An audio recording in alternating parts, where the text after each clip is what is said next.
Айгүл бала кезінен өте ашық, ақ көңіл, бәріне көмектесуге дайын қыз болатын.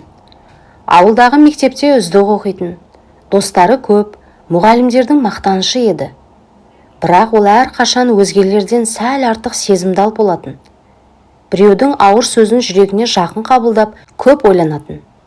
Мектеп бітірген соң қалаға оқуға түсіп, жаңа өмір бастады. Сол жерде ол өзінше момын, әдепті көрінетін жас жігітпен танысты. Жігіт Айгүлге ерекше қамқор болып, әрқашан күліп жылы сөйлейтін. Қыздың жүрегі тез елжіреп, ол жігітке сеніп қалды. Екеуі ұзақ жүрді. Айгүл, міне өмірдегі нағыз жан серігім осы деп ойлады. Жігіттің сабырлығы, жұмсақ мінезі оған ұнайтын. Ата-анасы да риза болды. Осы жігітке тұрмысқа шықсаң, бақытты боласың деп батасын берді. Той өтті, бәрі қуанып, жас жұбайларды бақытты көріп тілек айтты. Алғашқы айы тамаша өтті. Айгүл үйренісіп, жаңа рөлінде өзін жайлы сезініп келе жатқан. Бірақ бір айдан кейін бәрі өзгере бастады. Күйеуі кішкентай нәрсеге ашуланатын болып кетті. Айгүлдің телефонын тексеріп, қайда баратынын, кіммен сөйлесетінін қадағалай бастады. Сен меніңкісің, бөтен адамға күліп қарама дейтін. Алғашында Айгүл мән бермей, бұл қызғаныш махаббаттың белгісі ғой деп өзін жұбатты. Бірақ күндер өткен сайын бұл қызғаныш күшейді. Ол Айгүлге үйден шығуға рұқсат бермей, достарымен сөйлеспеуін талап етті. Моральдық қысым көрсетіп, сен дұрыс әйел емессің, сен мені сыйламайсың деген ауыр сөздер айта бастады. Айгүлдің іші тарыла берді. Ол өзіне деген сенімін жоғалта бастады. Бір күні алғаш рет қол көтерді. Бұл күтпеген жерден болды. Айгүл шошып кетті. Бірақ күйеуі кешірім сұрап, қайталанбайды деп уәде берді. Айгүл сенгісі келді. Бірақ бұл соңғысы болмады. Айгүлдің жүйкесі әбден жұқарды. Күйеуінің әрбір қадамын аңдып, сөзінен қорқатын болды. Телефонын тыңдап отырғанын байқаған соң, тіпті анасымен де ашылып сөйлеспеді. Түнде жылап жатып ұйықтайтын. Басына бір ғана ой келетін, қашу керек. Бір күні ол бар күшін жиып, қалтасына аз-маз ақшасын, құжаттарын тығып, таңғы уақытта қашып шықты. Қаладағы вокзалға дейін қалай жеткенін өзі де білмеді. Жүрегі аттай тулап, демі жетпей, қолдары дірілдеп тұрған. Билет алып үлгерді. Бәрі артта қалды. Енді жаңа өмір басталады деп өзін жұбатып отырды. Бірақ дәл пойыздың жүруіне санаулы минут қалғанда артынан таныс дауыс естілді. Айгүл! Оның денесі мұздай болды. Қараса күйеуі тұр. Басында күліп тұр. Сырт көзге бәрі жайлы сияқты. Жаным, сен бұны не істеп жүрсің деп құшақтай алды. Айналадағы адамдар олардың әңгімесіне көз тастады. Айгүл үндемей, бірақ жанарынан жас ыршып кетті. Күйеуі қолынан ұстап, үйге қайтайық жаным деді күліп. Айналадағы адамдарға бұл кәдімгі жас жұбайлардың кішкентай ұрсып қалғаны секілді көрінді. Айгүл амалсыз бірге кетті. Бірақ қала сыртындағы айдалаға шыққан соң, күйеудің жүзі өзгеріп сала берді. Көзі қанталап, үнсіз отырып қалды. Сосын, мені тағы масқара еттің бе деді.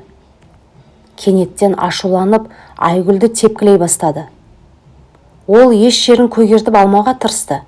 Тек дененің жұмсақ жерлеріне соққы жасады. Айгүл шыңғырып үлгермеді, даусы шықпады. Ол есін жинаған кезде машинада отырғанын білді. Үйге әкеліп тастаған. Күйеуі тағы да, бұл соңғы рет, егер тағы қашсаң, әке-шешеңді де тыныш қалдырмаймын деп қорқытты. Айгүлдің жүрегі тасқа айналды.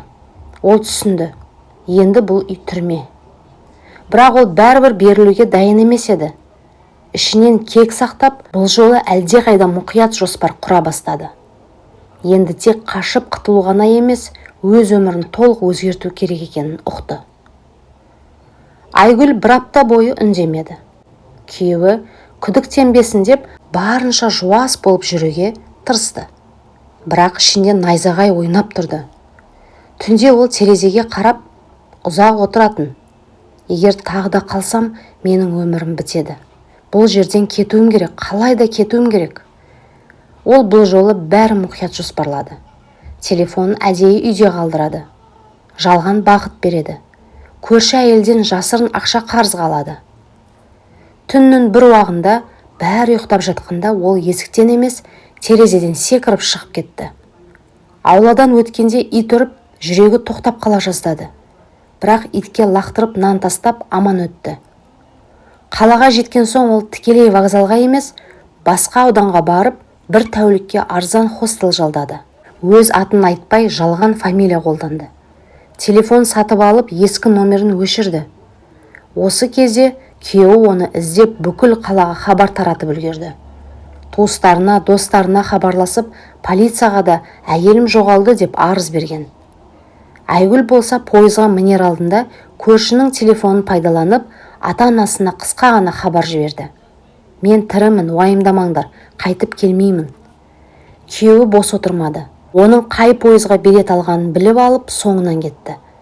Айгүл пойызда отырғанда вагон дәлізінен оның сұлбасын көріп, жүрегі дүрсілдеп қоя берді. Ол дереу келесі вагонға өтіп, есіктерінің бірінде жасырынды.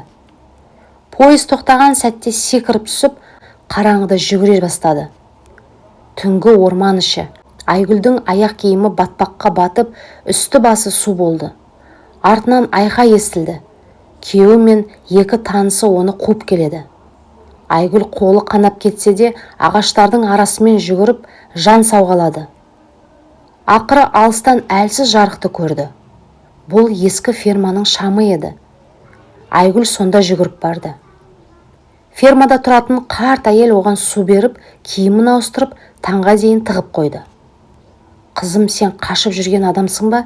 деп сұрады кемпір. Айгүл көз жасын тыя алмай бәрін айтып берді. «Мені ұстап бермеңізші, әже». Кемпір басын изеді. «Ешкімге айтпаймын, бірақ сен бір жерге бара алмайсың, ол сені табады. Саған шын көмек керек».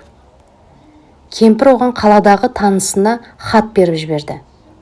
Бұл адам зейнеткер заңгер. Үйінде әйелдерге арналған қауіпсіз пана ұстайды екен. Айгүл таң ата сол үйге жетті.